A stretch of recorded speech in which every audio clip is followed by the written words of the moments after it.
Bueno, pois continuamos entonces co orde do día. Damos a benvida ao seguinte comparecente, que é don Ángel Viña Carregal, economista da Oficina de Planeamento. Don Ángel, a Comisión ten un sistema de funcionamento que non é rígido, nem moito menos, que ven sendo pois un turno en torno a 20 minutos para o comparecente para facer a súa exposición. Despois vanlle facer unha serie de preguntas ou lle solicita unha serie de aclaracións aos distintos portavoces dos grupos parlamentarios, e logo vai ter vostede outra vez un turno entre 10-15 minutos para remate da contestación desas aclaracións ou esas preguntas e remate da súa exposición. Moitas gracias, benvido a este Parlamento. Estamos convencidos de que vai ser unha intervención moi interesante que vai aportar moitas cuestións ao traballo desta comisión. Ten vostede a palabra cando estimo oportuno. Ben, bueno, en primeiro lugar, evidentemente, agradecer a invitación que se me fai para facer algún tipo de aportación a este proceso que, a miña forma de ver, está na fase e no momento decisivo. A que me refiro? Refírome a que esta extraña sensación compartida de que a cuestión urbanística, despois de 30 anos de recibir as competencias, sigue sendo unha cuestión aberta, non? E apunta a necesidade de botar unha cata ao fondo de que é o que nos está pasando. E a cata ao fondo, na miña opinión, hai que botala nesta institución. Eu teño claro que a cuestión do urbanismo non é outra que a cuestión do territorio galego.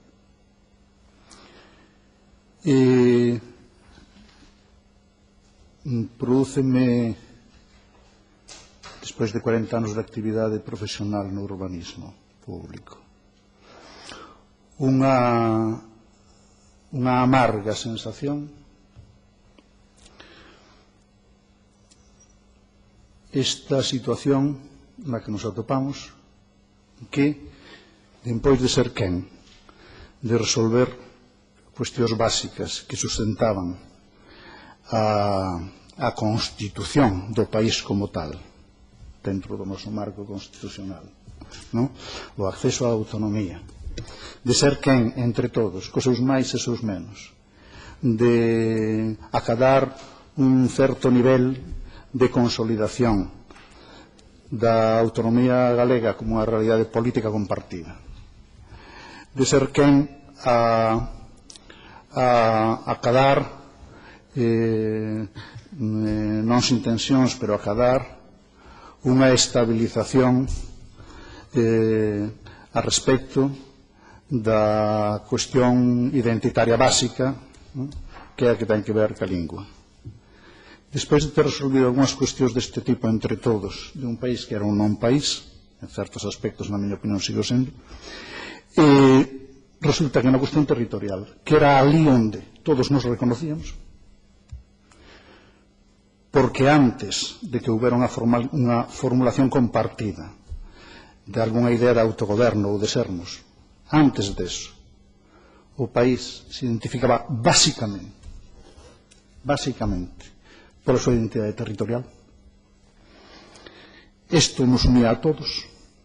Todos sabíamos onde empezaba e onde remataba este país, porque identificábamos o seu territorio. E isto trascendía do nivel de formación ou información política, cultural, social. Isto era unha percepción compartida por todo o mundo. Nacíamos con ela, morríamos con ela. Resulta que, cando accedemos ao autogoberno, non somos quen en 30 anos de manexar esta situación e convertila no soporte tan estable como no resto dos elementos que acompañan a comunidade política galega, un soporte que podamos gobernar e que podamos xestionar con unha sensación de que nos fixemos co problema do país. É verdade que o problema territorial do país é moi singular. Evidentemente hai algo detrás que ten que ver con cuestións estructurais.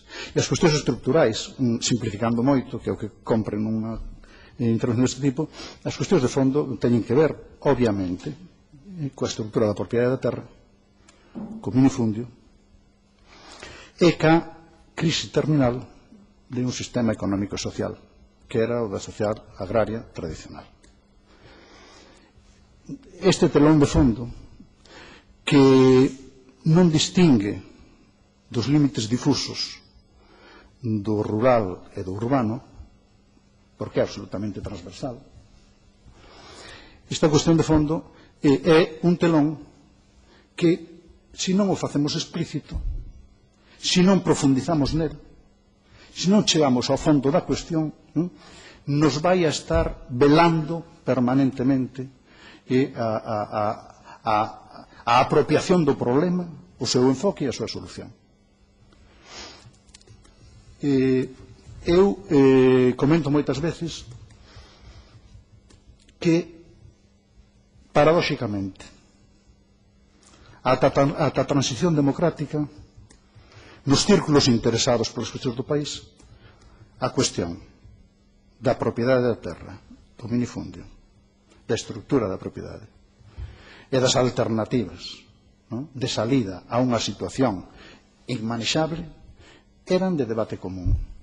Por algunha extraña razón, no momento en que accedimos a unha práctica convivencial democrática, o asunto foise diluindo no éter, e o que tiña que ser unha conversa de todos os días, porque é dunha evidencia absoluta, foi quedando atrás e atrás e atrás e atrás. Co cual temos moitas dificultades para desvelar as cuestións que están detrás, por riba e por baixo, dos problemas do goberno do territorio. O goberno do territorio, que como o goberno de calquera cousa, ten unha condición imperativa, inevitablemente imperativa.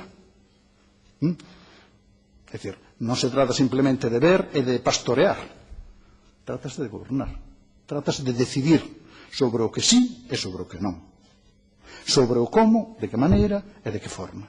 Consecuentemente, na medida en que se produza unha veladura do porqué das cousas, da naturaleza do problema que realmente nos dificulta desenvolvernos con unha certa soltura nun debate que no plano, digamos, cultural, no plano técnico, mesmo no plano político, en realidade facendo abstracción dunhas condicións estructurais enormemente complexas, non tería demasiada dificultad.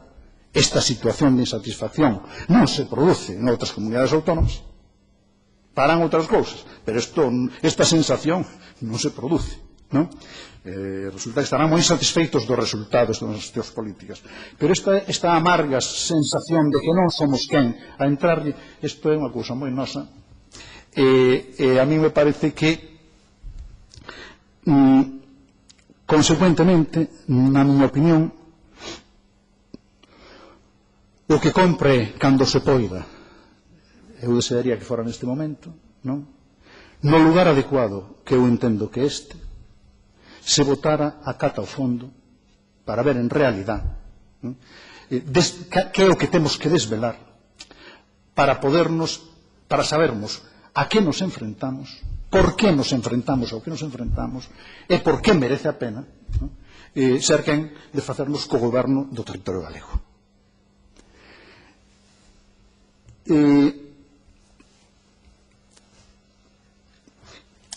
Non vou a incidir en cuestións que probablemente teñan comentadas outras persoas e querería que se interpretara nos seus propios termos a miña intervención. Eu vou a facer un comentario somero sobre a situación eu vou facer un comentario un comentario concreto sobre, digamos, o obxecto do traballo da Comisión, que é un borrador de un proxecto de lei. En términos xerais, a situación na que nos atopamos despois de 30 e tal anos de recibir a competencia é unha situación na que o planeamento urbanístico non foi quen a asentarse con naturalidade. Dito de outra maneira, o urbanismo non está normalizado no país. E este non é o problema dos municipios en planeamento menores de 5.000 habitantes. Por certo, entre os menores de 5.000 habitantes hai cidades. Por exemplo, Mondoñedo. Mas se en 30 anos non fomos quen, nin siquiera a manexar o noso territorio de unha forma algo máis sofisticada que a da estadística demográfica, non? Estamos realmente moi ao principio. A situación do planeamento neste momento é a de que existen como 60 e tal municipios que non teñen ningún plan xeral, ninguna norma subsidiaria, teñen algunha outra cousa, algún deles, que existen, que isto é un problema, e hai municipios de todo tipo, sin nada, en xeral son municipios pequenos, é verdad, son municipios rurales, pero é máis importante saber que existen 114 que teñen neste momento un planeamento que é anterior á lei de 1997, a primeira lei urbanística de Galicia. 114 municipios dos que 44 teñen algo, que son normas subsidiarias en xeral, algún plan, non o vos, anteriores ao ano 1990. 90, 2000, 2010, 2014. 25 anos. 24, non? 44. Esos 44 non son calquera municipio. Entre eses 44, pois hai municipios como Oxe Ourense. Pero aí está Vilalba, aí está Silleda, aí está Foz, aí está... Non estamos falando de municipios de 5.000 habitantes. E nestes municipios donde o planeamento é anterior á primeira lei urbanística que merece o nome de tal, anteriormente unha lei de adaptación da Sola Galicia, que foi moi útil, por outra parte, a do 85. E entre eses municipios, pois hai municipios como Arteixo, Cambre, Bergondo, Betanzos, Carral, Cedeira, Cee, Corcubión, Culleredo, Malpica, Muxía, Neda, Ordes, Padrón, Pontedeu, Mesón, Rianxo, Sarria, Celanova, Ribadavia, Ourense, Bayona, Bueu, Cambados, Cangas.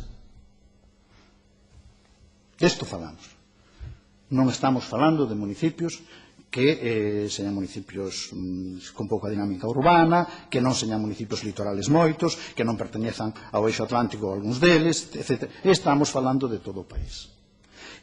Claro, cabe pensar que son estes como podía ser calquera outro, quero decir, non é que se vaya decantando a práctica, non? E haxa uns que non ten medios, que son os rurales, non. Isto non é así. Por tanto, a respecto da cuestión do planeamento, a situación é unha situación realmente inquietante. Non nos faltan por facer os pequenos e iso. Non nos falta por facer iso. Nos falta por facer moitísimo máis.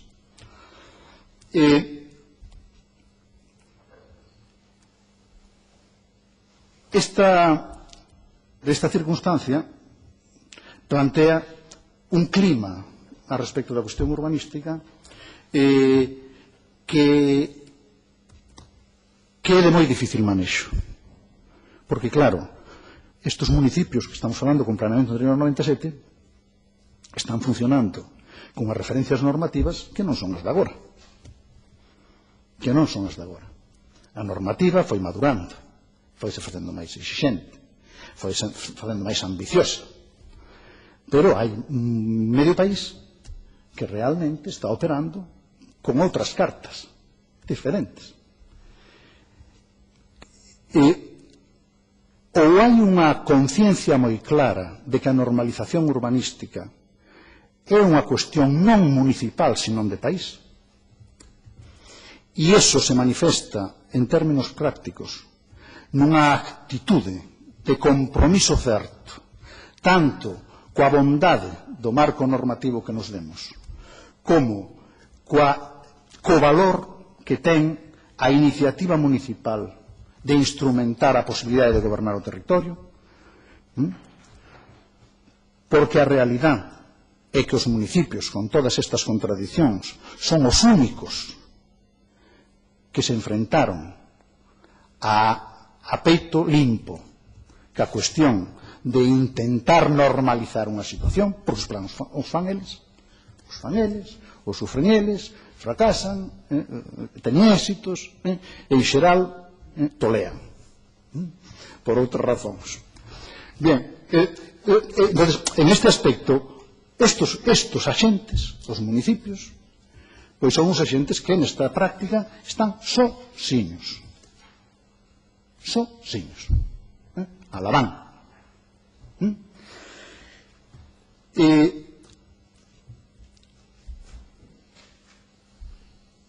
Se sabemos, eu supoño que se comentaría aquí xa moito, que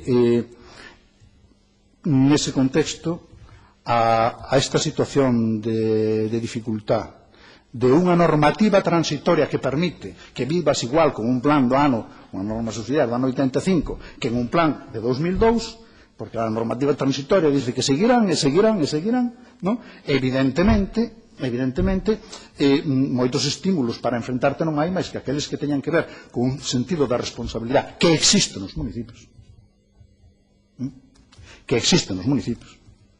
Estimulada porque a xente apoia, porque se producen arroupes e estímulos, pero na realidade existe, ou te deixas ir e te deixas quedar, co cual se produce unha situación de convivencia, de rexímenes e situacións diversas, onde os principios legislativos non acaban por impoñerse e, consecuentemente, cada vez que se impoñen, se plantexan enormes resistencias. A isto se suma que a tramitación do plan é un calvario. É directamente un calvario. A escalada da burocratización vai parella do discurso da desregulación e da liberalización. Esta é a paradoxa do país. Canto máis insistimos e adoptamos a liberalización e a desregulación, a burocratización, non? Digamos, nos ámbitos de acción pública, non? Máis crece, probablemente porque haberá menos chollo. Pero a realidade é esa. A realidade é esa.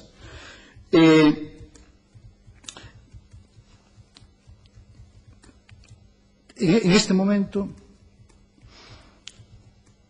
temos unhas directrices de ordenación territorial de estreno de 3 anos, non? Cumprindo agora estes días.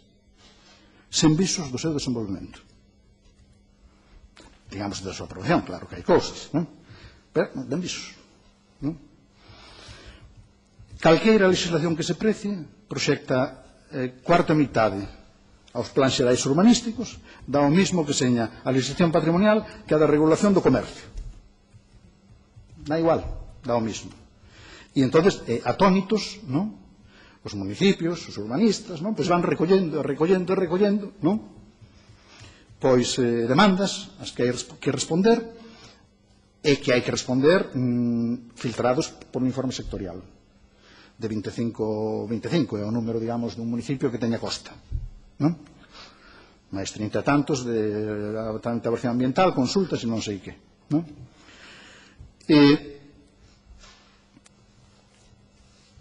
Claro, cada administración que chega a isto,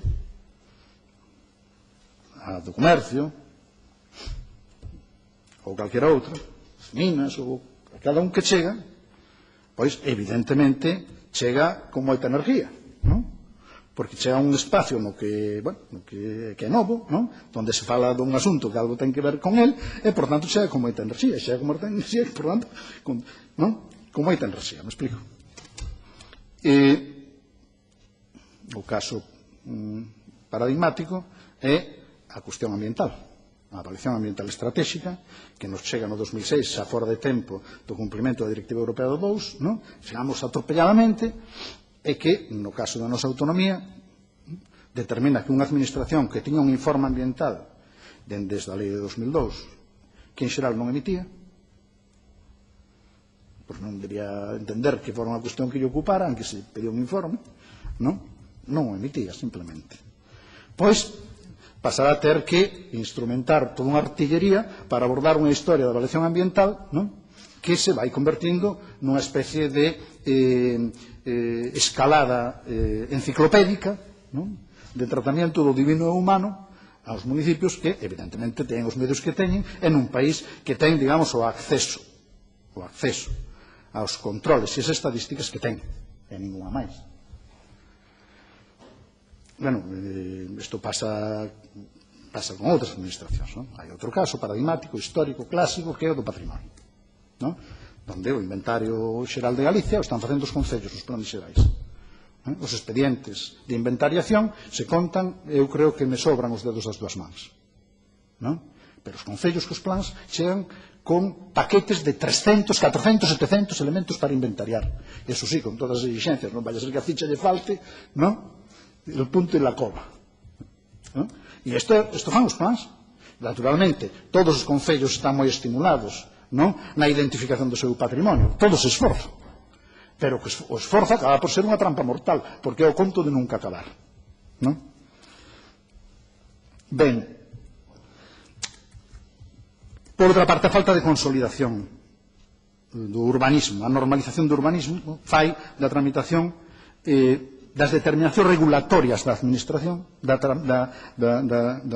urbanismo na tramitación unha chocante novedade.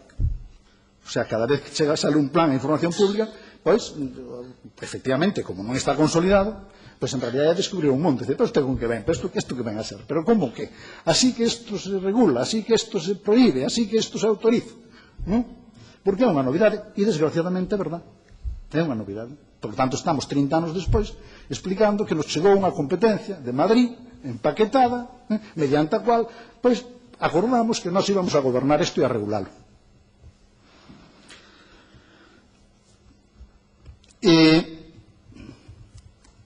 E detrás desto, o telón de fondo que comentaba ao principio, dos problemas de verdade, que son os de que, como isto ten un alcance regulatorio, pois, efectivamente, isto se mide que a estrutura da propiedade. E a estrutura da propiedade é a que é. E a realidade social que hai detrás da estrutura da propiedade é a que é a dun drama. É a dun drama. Do drama sempre hai quen se aproveita, non? Sempre hai alguén que se pon do lado do drama, aunque non seña realmente o que o sufre. Iso pasa así. Como non vai pasar, digamos, nunha actividade identificada constitucionalmente como en riesgo de especulación. Pois claro que sí. Sempre se pon alguén polo medio, que ao calor do drama, pois, digamos, desenvolve os seus lexítimos ou ilegítimos intereses. Pero a cuestión de fondo é o drama, claro, é o drama porque efectivamente estás manexando no planeamento urbanístico, que é un concepto abstracto que ninguén entende, pois estás manexando unha especie de exercicio de psicoterapia que é deitar ali a un señor para ao que ninguén lle mira os ollos en dai moito tempo, porque acordamos non falar deste tema, o tema da crisis da sociedade agraria en fase terminal, e non falamos deso, non sale nos periódicos ese asunto. Falamos de aspectos, ya discutimos da cuota láctea. Pero é moi difícil que nos miremos aos ollos para ver que é o que está pasando realmente, non? Nese espacio, que é o espacio dos titulares. E nese espacio dos titulares hai titulares que xa non están ali, que están xa aquí, ou en Vigo, pero que teñen un pé ali, e que lles doi o pé, porque o pé son persoas, ou foron persoas, que están vivindo o fin do mundo. Entón, cando nós deitamos a alguén que non pensaba que non quería ir ao médico, deitámoslo ali a facerlle a sesión, pois claro, realmente pois pode suceder que non queira a sesión, porque claro, estamos plantexándolle descarnadamente, non? Unha cuestión que o patrimonio non vai a permitir vivir nin siquiera que a expectativa da súa revalorización inmobiliaria, porque non vai a permitir, porque se acabou e non dá. E a expectativa de que a revalorización inmobiliaria de parte do patrimonio agrario dé para salir do asunto é unha falsa expectativa, porque en todo caso sería para algún. Pero claro, é moi duro plantearlle a alguén de repente moverlle os fundamentos, que ao final son a terra, son 4 cousas, non? É moi difícil plantear eso. Por tanto, é moi normal que haxa unha incomprensión absoluta da cuestión, no mellor dos casos, e cando a cousa está un pouco arremolinada, non? Porque xa tes a cabeza quente por outras razóns, pois evidentemente, claro, tócache un mosquito, non? Evidentemente saltas, non? Non sabes por qué, pero que non te toleen, non? Quero decir con isto que o tema de afrontar a cuestión da normalización da regulación, non? É unha cuestión enormemente dura nas circunstancias que estamos a vivir hoxe, onte e antonte. E non hai outra maneira de abordalo que, se esta cuestión se entende como unha cuestión de país, non como unha cuestión burocrática, e se arroupa, se apoia, se transmite, se socializa o porqué das cousas. E aí, e iso evidentemente o pode facer con dificultad unha administración de proximidade, manexando conceptos, digamos, tan complexos, tan xerales, como son os que sustentan a regulación urbanística. Por iso eu entendo que este asunto ou sale fortalecido da institución política que é a expresión da origen da cuestión, que é unha competencia urbanística transferida, ou sale de aquí, ou realmente con esta lei ou con calquera outra, dentro de 5 anos, de 10, estaremos falando do mismo. Esta é a miña opinión. Por tanto, dentro do meu punto de vista, eu o que entendo é que o primeiro que quero transmitir, e quizá o máis importante do que teño que transmitir, é que este lugar, esta institución grande, pero este lugar, este no que estamos, e estes representantes populares que temos aquí, eu creo que son hoxe os que teñen que esforzarse en botar a cata ao fondo. Non pararse no follamen este da cousa técnica, que non sei que, botar a cata ao fondo. E ver se realmente entendemos e nos entendemos en torno a 5, 6, 7 cuestións moi básicas a respecto do goberno do territorio en Galicia, non? E esas cuestións básicas ao final van a ter que ver, podíamos empezar de calquera outra maneira, pero ao final van a ter que ver, en realidad, co soporte territorial amplio, vasto, que é o medio rural e o suelo rústico, que é o grande. Digo así porque, claro, de aí para arriba, chegaremos a aproximarnos ás cuestións urbanas e ás cuestións da cidade, non? Pero nas cuestións urbanas e nas cuestións da cidade temos máis recursos. Por que temos máis recursos? Porque realmente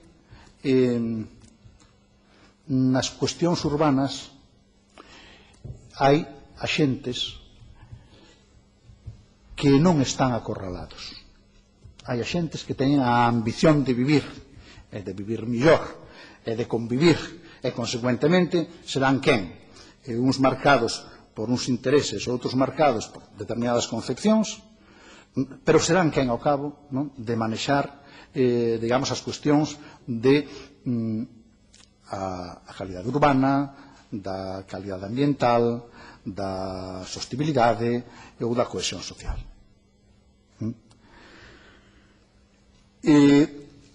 Entón, eu non teño o reloj en realidad teño unha certa tendencia que conocen algúns dos que me conocen a irme do tempo. Canto temos? 29 vale. Bueno, pois vou agora entón a partir de aquí vou a facer un comentario sobre a lei, este documento que temos sobre a mesa e esta oportunidade que temos sobre a mesa.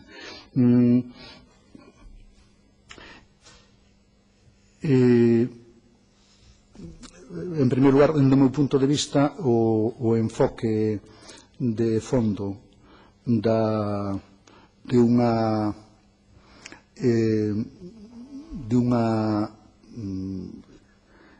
legislación urbanística que poda ter unha función de estímulo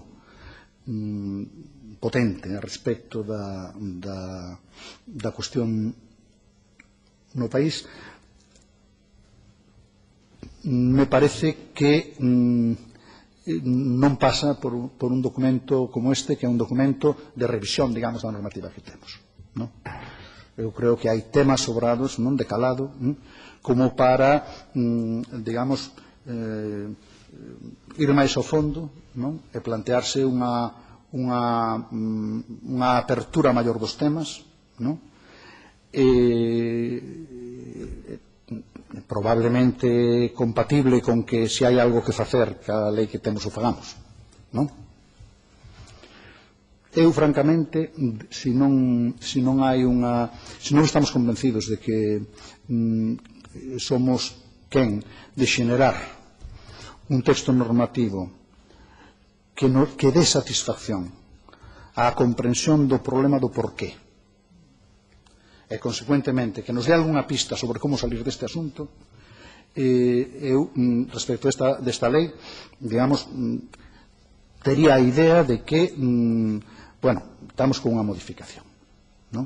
Estamos con unha modificación, me interesa o que teña esta segunda parte da cuestión, pero eu creo que é así. É dicir, dende o meu punto de vista, eu non me fago expectativas de que esta dinámica na que estamos xenere o estímulo que necesita o facernos cargo do goberno do territorio en Galicia. Ben,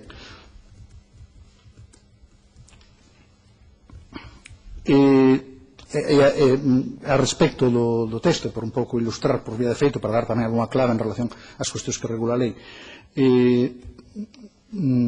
eu creo que contándoas un pouco xustifico esta afirmación. Eu vou a fazer un comentario sobre 10 temas ou así, que a mí me parece que teñen unha certa importancia. O primeiro, esta lei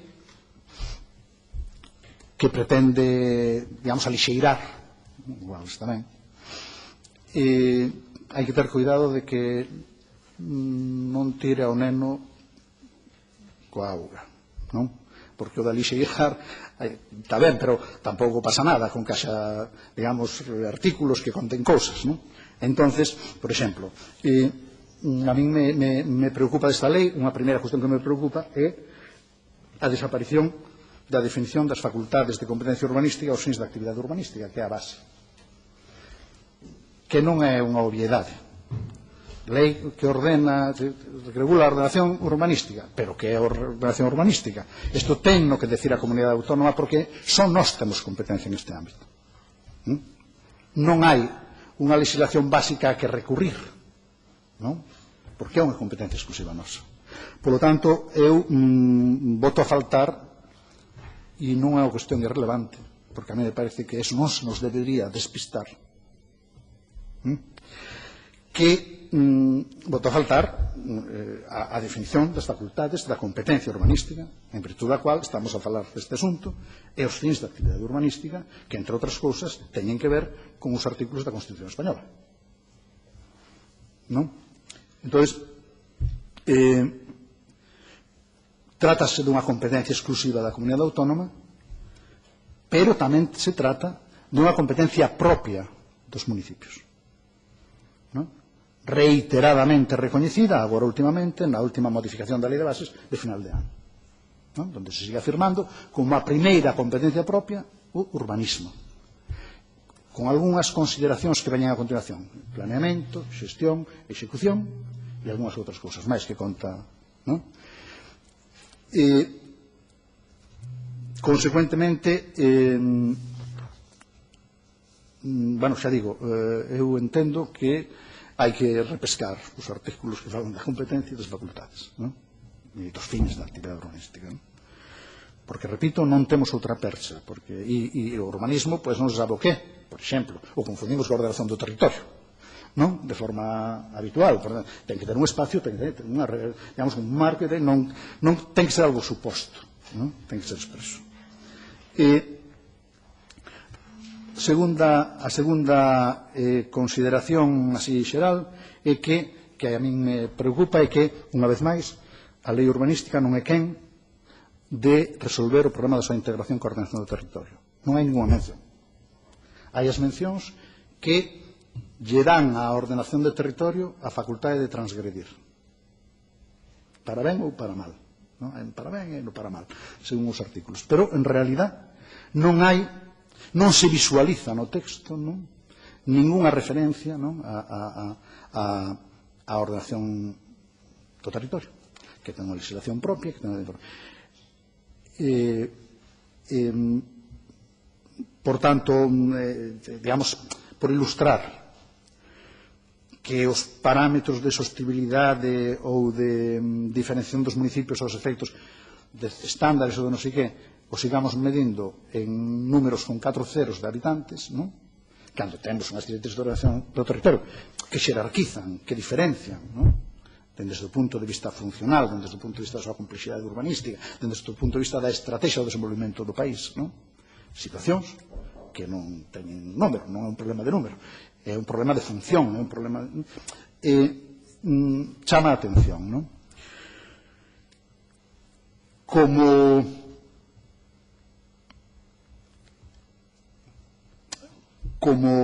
chama a atención que no tratamento, digamos, do suelo rústico, pois tampouco haxa ninguna mención a cal é o cruce que se produce coa ordenación territorial.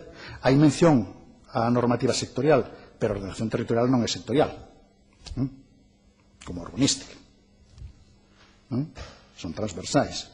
Por tanto, falamos da administración ambiental, falamos da administración paisaxe, falamos de non sei que, pero non falamos da ordenación do territorio, non? Ben, a partir de aí eu faría un comentario sobre unha cuestión que a mí me preocupa bastante. Despois do que contei, se entenderá por que me preocupa, non? Aunque parece unha paradoxa que a mí me preocupa ese asunto, non? Digamos, na miña condición de urbanista, non? Vamos a ver, é a cuestión do suelo rústico. Artículo 55 do borrador que temos en riba da mesa. Os plans xerais conterán a delimitación das categorías de suelo rústico segundo o disposto nesta lei e na legislación sectorial ou a instancias da administración competente que tutele o valor obxecto de protección. 2. Os plans xerais non poderán conter determinación respecto do suelo rústico sendo aplicable directamente ás contidas nesta lei. Con este artículo temos un problema arreglado. Desapareceu do ámbito da planificación urbanística máis do 90% do territorio galego. Trátase de calcar ou de cambiar de escala os límites de cousas que establece ningunha administración, xa non digo planificación territorial, senón administracións sectoriais. Non é o mismo o territorial que o sectorial. Non se transpón o sectorial ao territorial de forma literal, non?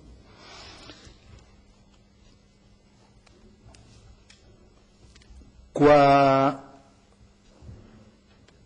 desapareceu da planificación máis do 90% do territorio, un alivio, coa instrumentación máis aterritorial da arquitectura normativa do goberno do territorio, que son 12 artículos dunha lei. Hai territorio? Non hai. Sí. Aí hai letras, non? Vale. E as 30.000 aldeas, a paisaxe diversa, fragmentada, non sei que, cabe na regulación normativa simple, simplificada, uniformadora de 12 artículos. Unha ordenanza única de aplicación a todo o suelo rústico, donde os usos son posibles en calquera, non? Salvo que o digan as administracións sectorial.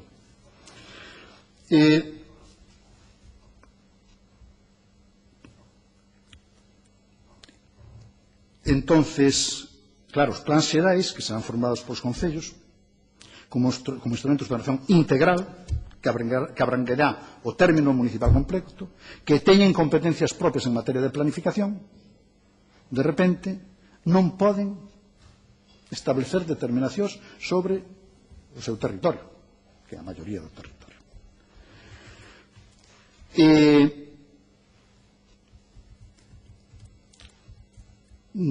Dúas acotacións máis. Os solos agrícolas, gandeiros e forestais, nos que concurren os valores propios do solo rústico, non merecen ningunha protección. Se clasifican como solo rústico común, unha clase de categoría residual. Donde van a quedar as zonas de maior aptitude agrogandeira a protexer por mandato das DOT? Donde as zonas de concentración parcelaria? Donde os montes de interese público? Donde os veciñais en man común? Onde os afectados polos incendios?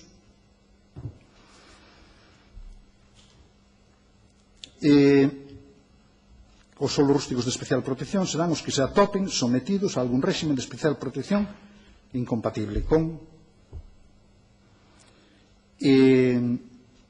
excepcionalmente os concellos na elaboración do plan poderán clasificar unha vez que obteñan conformidade expresa da administración sectorial algunha cousa que atopen que non ten identificada a administración sectorial. Onde quedan os mandatos das DOT ao planeamento urbanístico para establecer o destino prioritario para os usos agrarios e gandeiros nos terreos de maior productividade, para preservar as reservas para explotación forestal e cultivos enerxéticos, para definir as diferentes tipoloxías de solo rústico dentro do seu término municipal, directrices de ordenación territorial, 3 anos. Efectivamente, a nova lei ten que cambiar de nome, porque de protección do medio rural de Galicia non é. A parcela mínima en todo o país volve a ser unha en calquera clase de solo. 2.000 metros cuadrados, que é unha muletilla que procede das mínimas unidades mínimas de cultivo históricas para a concentración parcelaria. Son as mínimas, porque según que na Terra Cha eran 4.000. Pasan a ser esas. As cualidades do territorio galego, a súa singularidade paisaxística, productiva, a realidade histórica dos asentamentos, todo iso cabe nunha regulación común. Eu entendo que cabería nunha protección común. Nunha protección común. Que non é unha cuestión meramente terminolóxica, porque a protección común se refire á tutela non das excepcións ou singularidades, sino de valores comuns que son característicos e propios do país. Un país de 33.000 aldeas, un país dunha paisaxe elaboradísima a partir dese proceso de humanización tan disperso, non? E que, por tanto, ten no territorio común, que é o agrario, que é o forestal, ten no territorio común un valor. Como as illas teñen a súa condición de escasez un valor que fai que teñan un réximen propio como tal, non? Esta reivindicación da protección común frente á protección excepcional propia das proteccións especiales, non? Eu o veño reivindicando dende hai moito tempo, porque non é unha cuestión de excepción o que temos que protexer no territorio noso, é unha cuestión de un valor común. Por tanto, se chama o excepcional será escaso. Por tanto, temos que chegar ao fondo da cuestión, non? Do que estamos falando é dunha cualidade do territorio que ha de ser obxecto de protección, non? Ben, vou a pasar rapidamente a facer algunhas chamadas sobre algunhas outras cuestións. Me preocupa extraordinariamente a supresión da regulación dos criterios de sostenibilidade na cidade existente. Agora, precisamente, no momento en que, cíclicamente, sucede, temos que volver outra vez a mirar para a cidade que temos, non? Temos que mirar outra vez para as rehabilitacións, regeneracións, no fondo, recuperación da cidade que temos. Agora, precisamente, na lei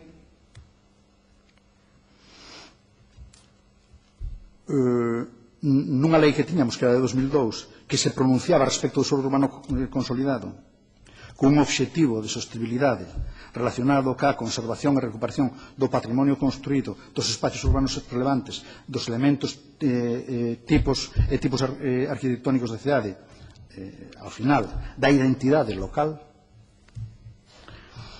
do que se deducía unha pretensión de manter a trama, unha pretensión de ser coherente ca tipoloxía arquitectónica heredada respecto a moitas cuestións, entre outras as alturas das edificacións, os volúmenes, os fondos edificables, etc.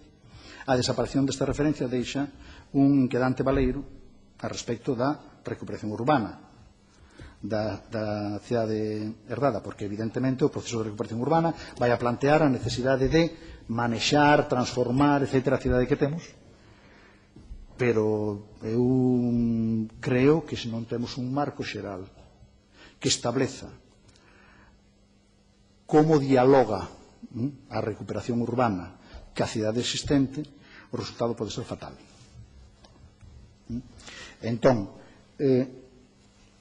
a min, repito, me preocupa a desaparición de calquera referencia a un criterio de sostenibilidade respecto ao suelo urbano consolidado. Sospeito que ten que ver con esta idea de que, como veñen as bueno, temos que ter márgenes, etc. Pero unha cousa non ten que ver que a outra, non? Porque as operacións de regeneración urbana ou de renovación, de regeneración non afectan a eso, poden pasar pola sustitución de edificacións, pero ninguén estará pensando seriamente que a cuestión da recuperación urbana e da rehabilitación en sentido amplio ten que ver con tirar edificios e construir encima das plantas máis. Supoño eu. O sea, esas son actuacións importantes. Haberá desas. Pero do que estamos falando, cando falamos da rehabilitación, é de, sobre todo, traballar o parque que temos, porque non se pode tirar o parque así como así. Traballar o parque que temos, recualificalo, reutilizalo, non? E non, digamos, producir unha aceleración tola do proceso de obsolescencia, non? Pola vía de que? Pois pola vía de deixar en peor situación a cidade que existe, porque non a cidade que existe é a cidade de toda a vida da cidade. A fase na que estamos de rehabilitación, de o que queiramos, non? Ou se refire ao que hai e ao que é, ou ao que vai a ser, o que vai a ser é unha parte, e pequena, do que é. E pequena, sempre o é. Tamén o é cando a cidade urbanizaba e colonizaba, porque en realidad o que colonizamos é algo. Nas nosas cidades un pouco máis, porque tíamos déficits. E déficits de que? Fundamentalmente de espacios públicos. ¿No? Bien.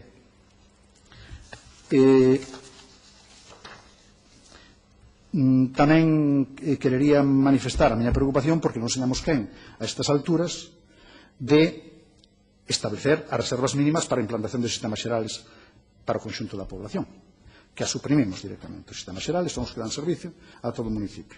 Seguimos tendo uns niveles de dotacións para zonas verdes, non sei que nos cuantos, para as zonas de nova urbanización. Para a cidade, pois claro, hai algúns problemas, porque mellor os estándares serán algo dificultosos para según que circunstancias, pero xa temos moita experiencia. Desde a lei do 97 que estamos con estándares para isto. Bueno, temos unhas dots, podíamos matizar os meus estándares para uns municipios, outros para outros. En calquera caso, e calquera cousa menos, digamos, non ter desde a lei establecer unha referencia de mínimos que son os mínimos dun estatuto de ciudadanía, porque son os mínimos do espacio público para os municipios no seu conxunto. Se ademais vai haber rehabilitación, pois é un estímulo máis, non? Para digamos, de obxectivos para a regeneración, que fala deso, e incluso para a a reconstrucción. Bueno, un comentario breve sobre o planeamento xeral e o nivel das súas determinacións, non? Eu creo que estive, mentras esperaba, escoitando un pouco, non, a conversa anterior, por tanto, eu vou ao grao. A existencia dunha aproximación á ordenación territorial podía nos servir para xerarquizar o rango das cuestións urbanísticas que deben abordar os planes xerais, non? Un municipio pequeno debe resolver todo dunha vez, é razonable que resolva todo dunha vez, non?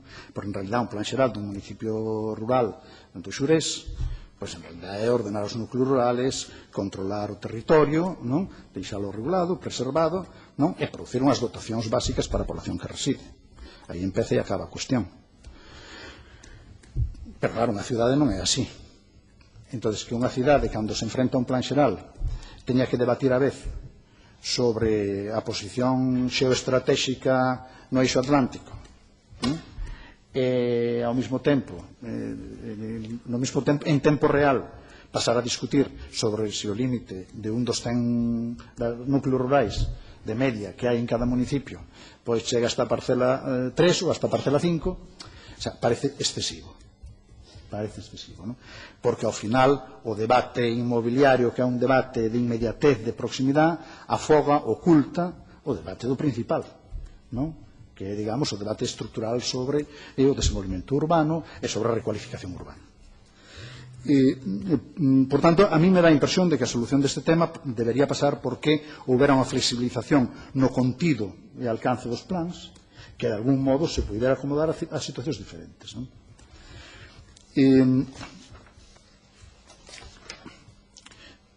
Unha cuestión a comentar que en términos de tramitación, claro, tampouco somos quen a facer grandes innovacións e a forrar moitos plazos, porque hai cuestións que son inevitables salvo que tomáramos algunhas decisións de outro calado, non? Os plazos que están na lei son incluso algo superiores aos que había antes. Pois porque dos informes sectoriais, en realidad, xenéricamente eran informes de un mes. Agora son de 3 para todo o mundo. É verdade que coinciden todos ao mesmo tempo, bueno, non está mal. A mí non me parece que ese señor tema máis complicado, o dos plazos administrativos, porque eso non dá para demasiado, non? Si, en cambio, se podía reconsiderar algunha cuestión, como diferenciar, digamos, como fundir, que este é outro debate que ten que ver ca avaliación ambiental estratégica, que é un debate que eu creo que habería que funcionar un poquinho en él, como fundir, digamos, os informes previos á aprobación inicial con unha fase de anteproyecto de plan que fora máis elaborada, non? Que, digamos, falara de cuestións, digamos, máis medidas, non? Si ese anteproxecto fora algo máis parecido ao plan, como parece indicar a legislación de avaliación ambiental, que se chama borrador, a nova, por certo, hai que actualizar a documentación porque hai unha nova lei de decembro e cambia algunhas cousas, non? Pero, bueno, si esa idea do anteproxecto fora un pouco máis avanzada, poderíamos superpoñer, digamos, o trámite do dictado dos documentos de referencia co informe previo, que non ten por que ser sobre a cuestión de si la ordenanza 4 ou la ordenanza 5 ou se os núcleos rurales saliron un pouco de madre ou non se saliron. O informe previo da Xunta que debe ser máis xeral respecto de se a cuestión está encaixada en términos básicos, non?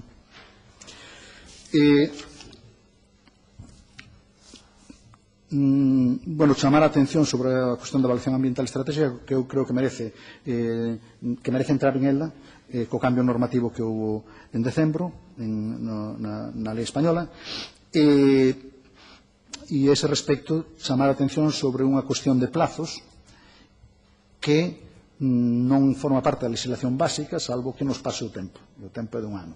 Aí hai que estar atentos porque, efectivamente, a cuestión dos plazos da legislación ambiental estratégica efectivamente non se compadece cos plazos de manexo do noso planeamento, por moito que señamos que han de ser moi eficientes, non?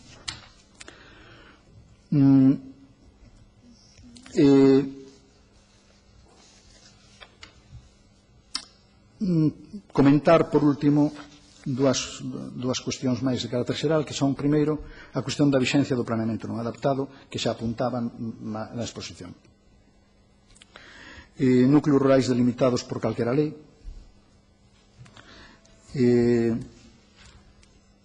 aplícaselles unha transitoriedade que se resolve con unha parcela mínima que dicta a lei de 500 metros e unha ocupación e non sei que. Ninguén adaptará un plan. O solo non urbanizable ou rústico aplícase íntegramente o disposto nesta lei, co que se van a desmontar todas as proteccións do planeamento vixente. Tamén as do 2002. Tamén as dos planes, que non son poucos, que se fixeron conforme a lei que estamos revisando. Os planes que se fixeron conforme a lei que estamos revisando son 76, que fixeron un esforzo por producir digamos, proteccións propias dentro do marco xeral das clasificacións, que son basicamente as mesmas, paisaxística, non sei. Por exemplo, protección paisaxística, catálogos da paisaxe, non hai ningún. Está tramitándose do DEZA, pero non hai. Hasta que teñamos ese input para o plan en todos os planes, o Monte Viso, detrás do Gallás, este que ven ustedes por aquí pola ventana, sería un lugar onde se podría construir unha vivenda nunha parcela de 2000 metros. Porque ten unha produción paisaxística dada polo plan xeral vixente e polo anterior. Me explico? Esta é a situación. E non hai catálogo do paisaxe ningún. É unha determinación municipal. E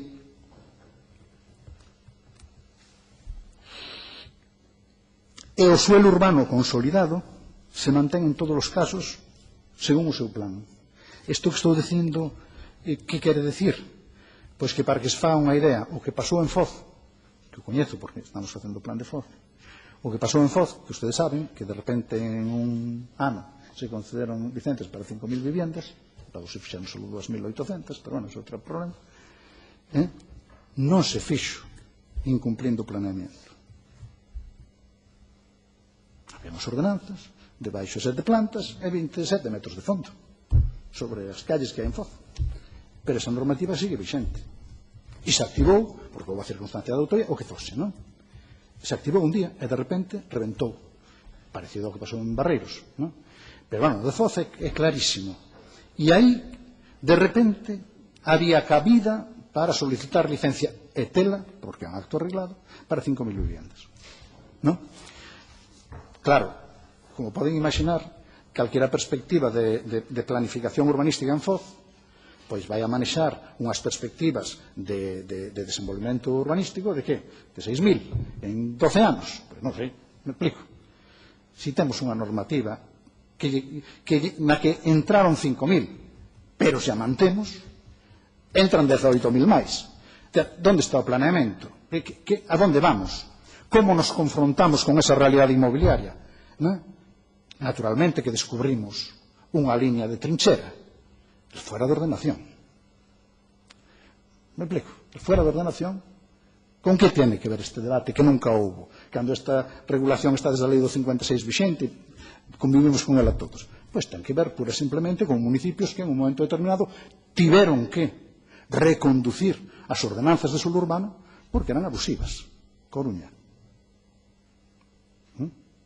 Ou Monforte. Os dous casos que eu conozo. Claro, entón había que revisar. E onde puña baixo 5 non sei que sitio, pois non podía ser, entre outros non había, porque había baixo 2 e nunca se fixo nada. Ou un transatlántico, de repente, que xurdía nun mar de edificios de 3 plantas. Quero decir con isto que o tema de manter en todos os seus términos o planeamento vixente, date do ano 1985 ou do 90, plantea un problema serio. Porque en realidad seguimos dándolle oxígeno a unha situación que é unha situación que non require de normalización desde o punto de vista social e inmobiliario.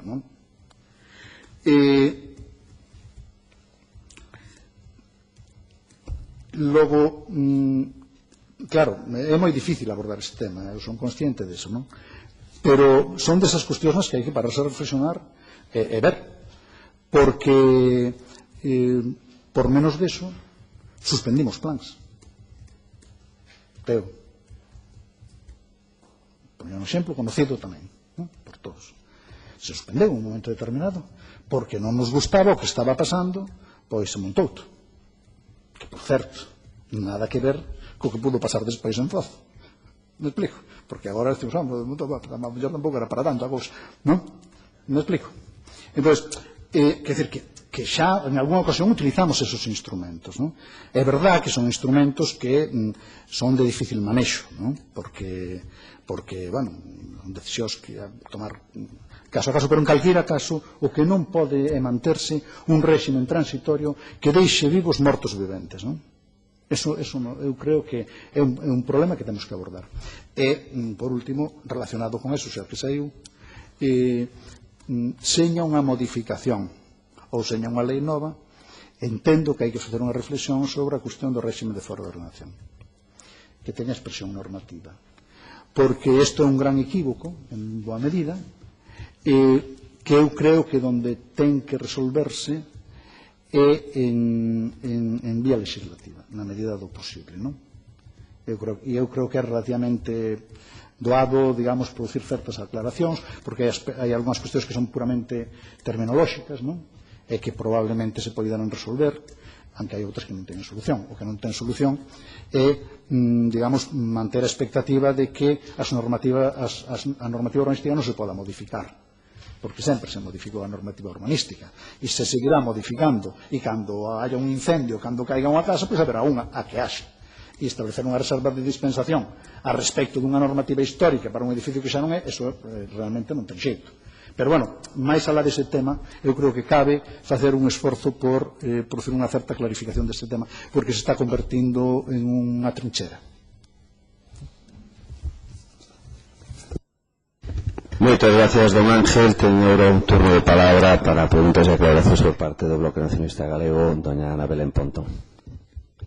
Moitas grazas. Eu quero darlle a benvida a este Parlamento e agradecerlle tamén a súa intervención e as súas aportacións que eu considero interesantes, que abriron moitas vías que certamente nos podían levar a estar aquí todo o día de hoxe de mañá dándolle voltas, mas entendo que estamos no inicio dun traballo que nos agardemos que teña unha utilidade para poder sentar as bases realmente, eu xa non diría dun novo urbanismo, sino dun urbanismo que responda ás necesidades que ten este país. Mais, con todo, nos tampouco somos demasiado optimistas en relación con ese novo marco normativo, dado que realmente non estamos nunha fase na que simplemente estemos analizando os problemas, as causas, as consecuencias e posibles solucións, senón que, en certa maneira, xogamos nun terreo marcado, dado que quen ten maioría neste Parlamento e o propio Goberno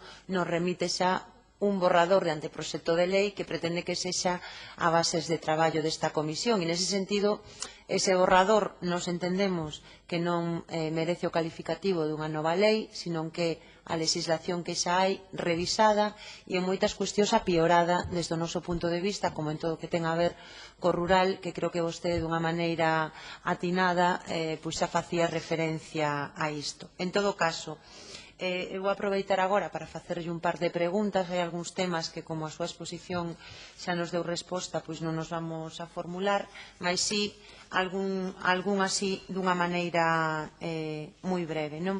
Este borrador sobre o que estamos debatendo vai permitir a división e segregación de predios en solo rústico, respetando a unidade mínima de cultivo. Non sei que consecuencias se parece a vostede que pode ter esta decisión para todo o tema do rural, da produción e dos procesos mesmo de concentración parcelaria que xa se teñen producido e que requeriron un gasto público importante, así como tamén a reducción que se prevé de 4.000 a 2.000 metros cadrados da superficie mínima para poder edificar vivendas para uso residencial vinculado ás explotacións gandeiras ou agrícolas. Isto, desde logo, introduce cambios importantes, ou, cambios de certa envergadura en relación co que estaba neste momento recollido de protección do rural, e gustaríanos tamén coñecer a súa opinión.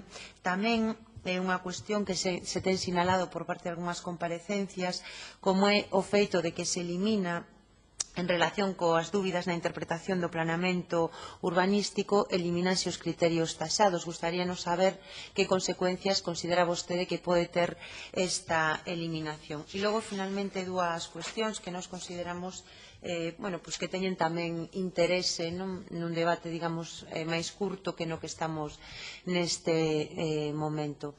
Unha primeira é se considera vostede que a clarificación sobre as competencias que as diferentes administracións teñen, se está ben recollida ou se aí tamén deberían de establecerse con maior clareza. Había algún concelleiro que decía que as competencias en urbanismo eran as únicas competencias que estaban tuteladas. Entón, que non se trata de que a Xunta nin que un concello teña que ter as competencias en exclusiva, mas si que se entendía que o exercicio das mesmas debería de ser máis claro e que se evitarían moitos problemas tanto na elaboración de plans de dos plans xerais como tamén na execución das mesmas competencias. E logo, finalmente, unha última cuestión que ten a ver coa propia participación da sociedade, se vostede considera que neste momento, e tal e como está regulado, existen mecanismos reais de participación, e nos entendemos que participar é máis que informar,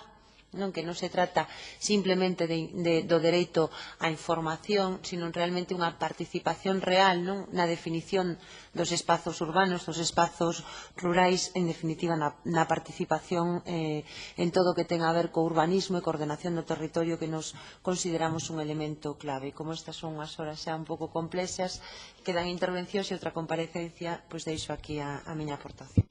Gracias, doña Ana. Ten agora o turno de palabra polo Grupo da Alternativa Galega de Esquerdas, o señor Fajardo. Bueno, en primeiro lugar, con honestidade, agradecerlle a súa comparecencia. É unha das veces que eu me sinto agradecido de estar neste Parlamento, porque foi vostede moi claro en algunhas cuestións. E, ademais, eu creo que por primeira vez nunha comisión deste Parlamento se introduce un debate de fondo realmente importante. Vostede plantexou que a cuestión da situación de urbanismo en Galicia e da nosa personalidade como país e do noso territorio rural non se resolve con un tema dunha lei.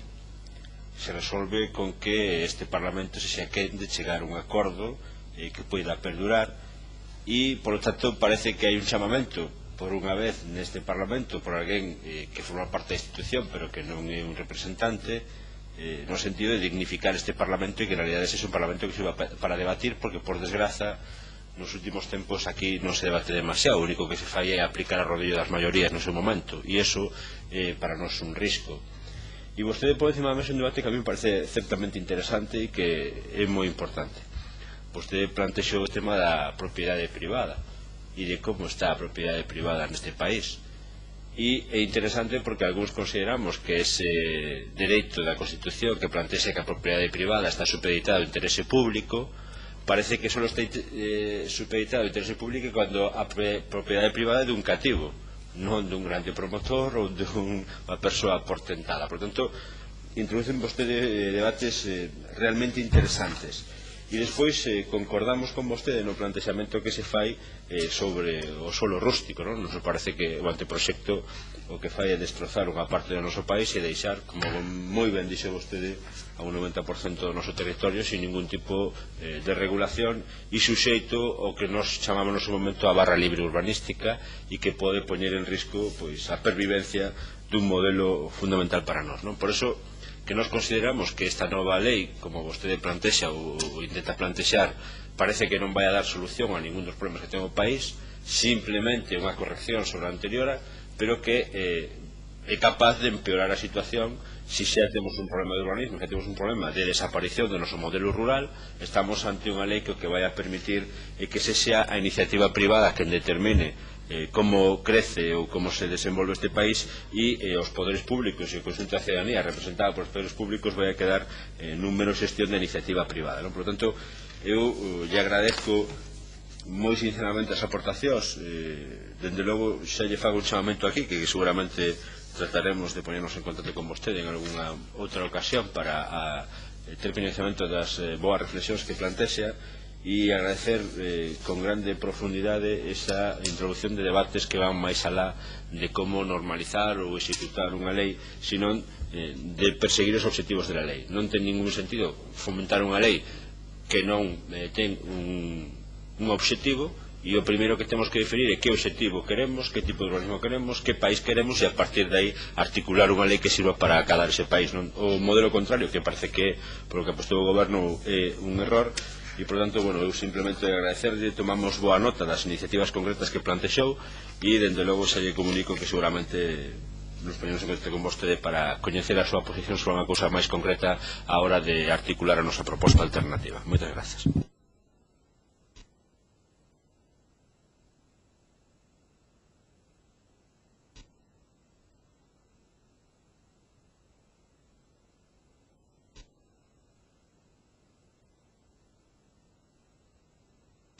Gracias, señor Fajardo.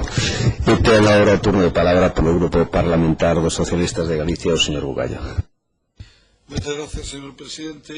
Tamén unirme á benvida e o agradecimento á súa intervención, que, como non podía ser de outra maneira, é unha intervención densa. É vostede director posiblemente de un dos dous equipos que máis planeamento urbanístico elaboran en Galicia, ao menos nos 30 últimos anos, por tanto, desde os 30 ou casi dos 40 últimos anos, por lo tanto, con unha longuísima experiencia. No caso de Santiago, pois, é vostede o director do Plan Xeral actualmente en vigor, do Plan Xeral anterior e do Plan Especial de Rehabilitación da Cidade Histórica tamén, e de outros moitos planes.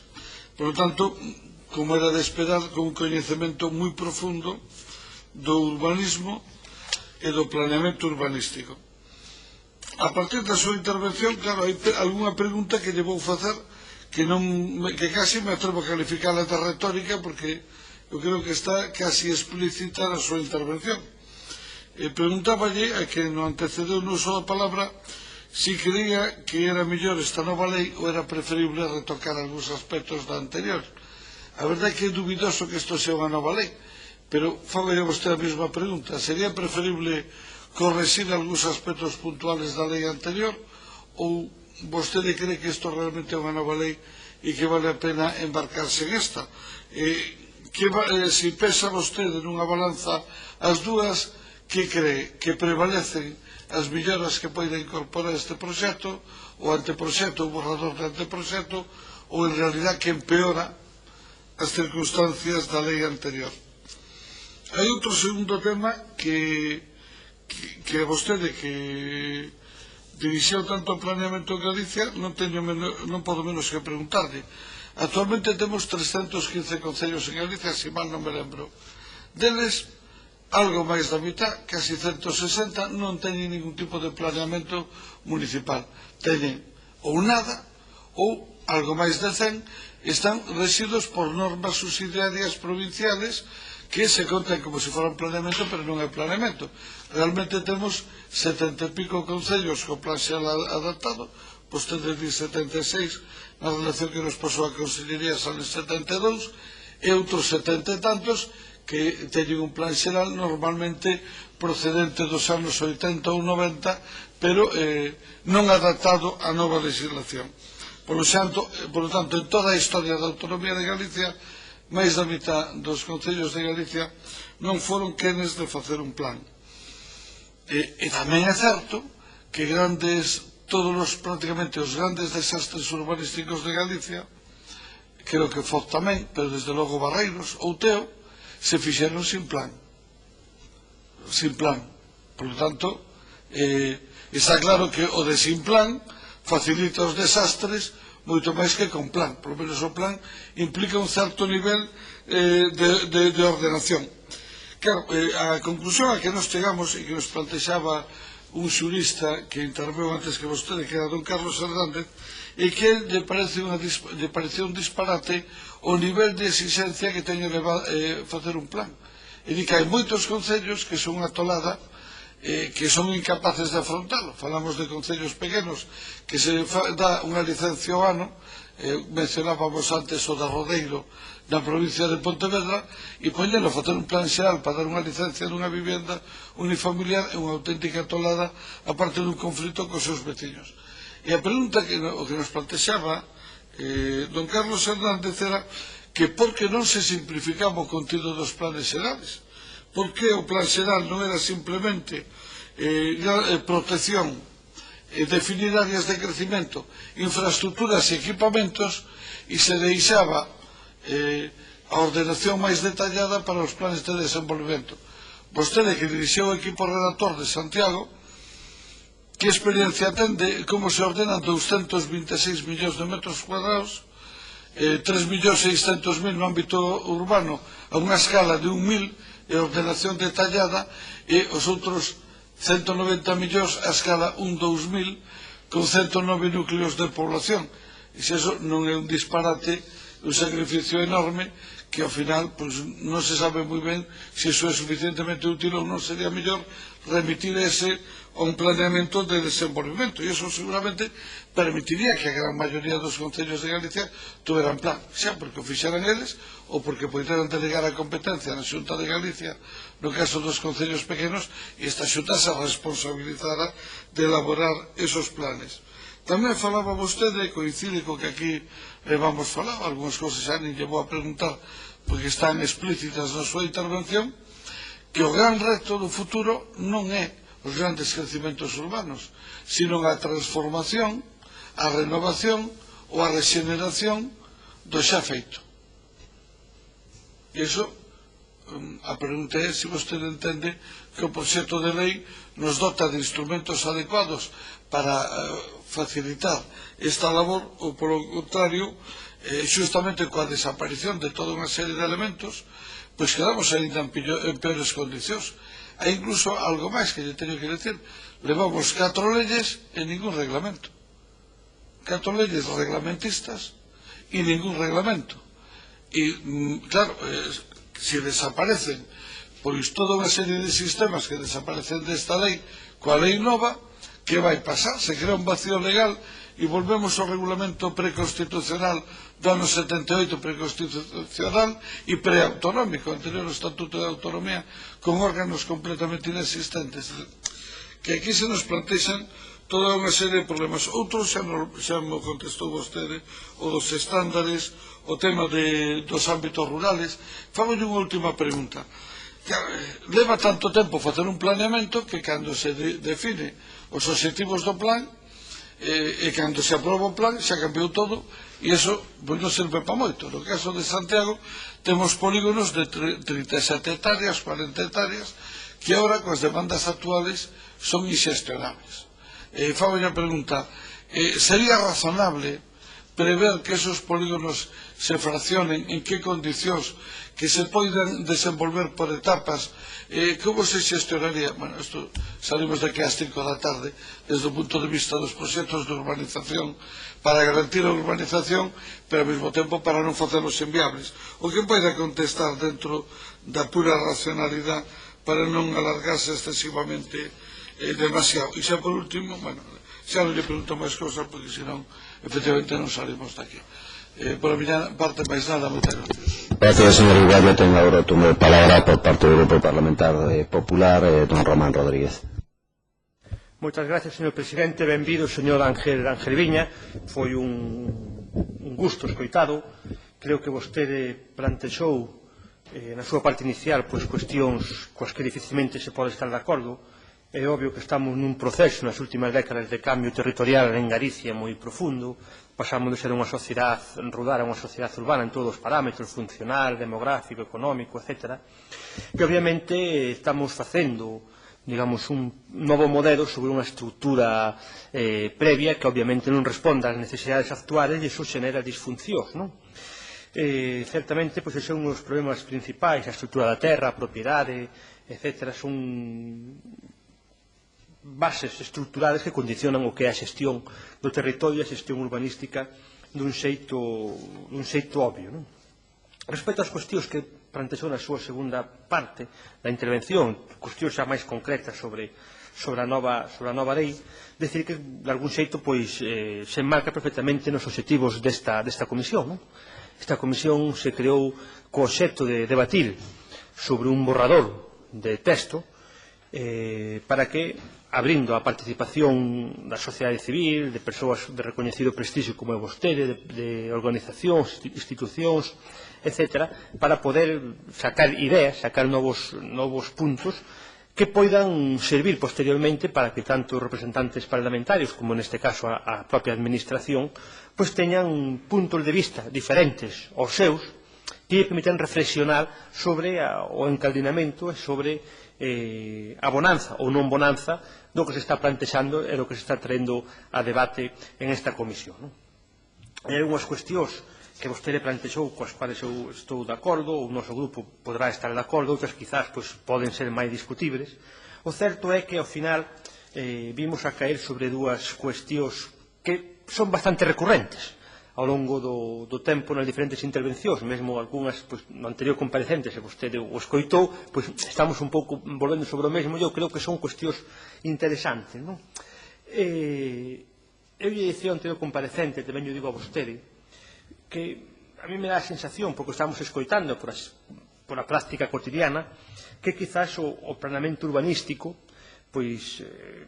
está tendendo a morrer de éxito, no sentido de que estamos cargando se levan cargando nos últimos anos un número excesivo de políticas sectoriais que desvirtúa un pouco a idea inicial do que pode ser o planeamento xeneral, e quixera, se vostede, cal é a súa opinión sobre isto. Certo é que o plan xeral é o principal instrumento de xestión dun concello, e certo é tamén que a visión do planeamento territorial, as exixencias que non lle damos a ese planeamento foron mudando moitísimo ao longo dos últimos anos.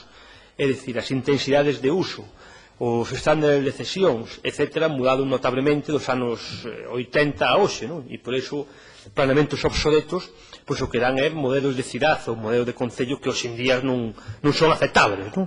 É dicir, as intensidades de uso e de ocupación son moito máis fortes, sobre todo naqueles planeamentos previos ao 97. No 97 para aquí xa está a cousa prácticamente normalizada, con variacións mínimas, pero no 97 para atrás, as intensidades de uso, as cesións, etc., son moito máis cativas do que son hoxe. Eu lle quixera, se podera reflexionar sobre este asunto, e tamén sobre outra cuestión concreta, que o anterior ponente tamén tocou, e que, en certa medida, tamén son cuestións que sobrecargan os planeamentos urbanísticos, que quizás complican a elaboración, a xestión, pero que ao final tamén tenden a non cumprirse. E son os estudos económicos financeiros. É dicir, nós se facemos un plan, comezamos a súa redacción, pedimos información sectorial, fixamos os grandes sistemas xerais, os grandes equipamentos, pero claro, hai que pagar. E hai que prever a medio prazo ou a longo prazo incluso, porque un planeamento non é para executar en 4, 6 anos, 10 anos, que unha administración o financie. E se unha administración, e xa non digo que sexan de colores políticos diferentes, incluso con colores políticos semellantes, pode dicir, mira, eu non che podo dicir dentro de 6 anos o que vou poder investir en saneamentos ou os investimentos que vou poder facer nun eixo viario. E iso a mellor complica o que é a elaboración, xenera arbitrariedade, porque bastaría con que unha administración sectorial diga que non aproba o plan xeral porque cree que os seus investimentos a medio prazo non van dar sostento ou non van dar conta do que se fixan en determinado plan para que non valga o plan xeral. Co cual, a súa opinión como persona que coñecedora do que é a xestión e do que é a elaboración do planeamento deste país, cal é a súa opinión respecto aos estudos económicos financeiros? Porque eu, despois do que estamos escuchando aquí, estou pensando que ou hai que sacarlle protagonismo no planeamento ou incluso suprimidos, porque que sentido ten a mellor que fagamos unhas previsións a 12 anos vista cando que pasará que a 12 anos non o sabe absolutamente ninguén. Co cual, bueno, son así as cuestións máis significativas que estuven sacando da súa intervención. Agradecerlle, por suposto, a súa claridade e, sobre todo, tamén a reflexión inicial que, ao final, tamén nos ten que levar a idea de que, obviamente, o planeamento, o urbanismo en Galicia ten sido unha asignatura pendente durante moitos anos, se está tendendo a aprobada, non? Cos seus acertos e cos seus erros, e que, obviamente, a veces o urbanismo e a planificación urbanística sustenta responsabilidades que non lle son propias, porque toda a planificación sectorial que se cargue sobre o urbanismo ou todos os males do país que se carguen sobre o urbanismo, ao final estamos facendo un flaco favor, e creo que se está quizás sobredimensionando o protagonismo que pode ter no que é a nosa dinámica social, económica, pode ser a sociedade galega ou outro calquera. En todo caso, nada máis, é moi agradecido pola súa exposición. Gracias, don Román. Ten agora o turno de palabra don Ángel. 10 minutos. Ángel.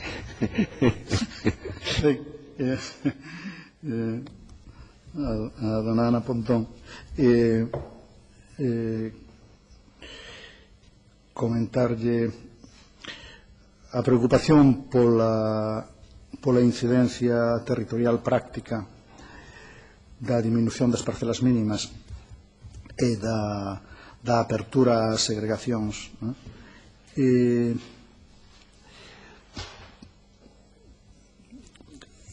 en realidad, e tamén xa vinculo co comentario do señor Fajardo sobre a barra libre do suelo rústico, vamos a ver, eu querería poñer as cousas claramente no seu punto.